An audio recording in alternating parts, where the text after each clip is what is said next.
এই যে আমরা চলে এসেছি বাগবাজারে, আর স্টেশন এটা, আর এই যে হচ্ছে গঙ্গা। সব এখানে এসে রেস্ট নিচ্ছে। আর দেখো কি দারুণ লাগছে ভিউটা।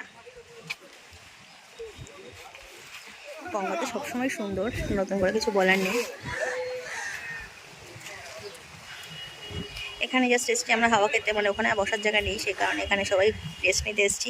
একটু আগেই আমরা গেছিলাম হচ্ছে তোমার সিস্টার নিবিদিতে বাড়িতে, সেখান থেকে আমরা জাস্ট এখানে এসেছি। এই সব এখানে বসে আছে, আর ওইখানে হচ্ছে আমাদের সোমনাথ দাঁড়িয়ে আছে। এই তুলো ইয়ে করো না, এই ঠাকুরের ইয়ে করো না। এই তো চলো আপাতত এখানে কিছুক্ষণ বসে নিই, বসে আমরা এই হাওয়াটাকে উপভোগ করি। চলো এখানে মতো টাটা।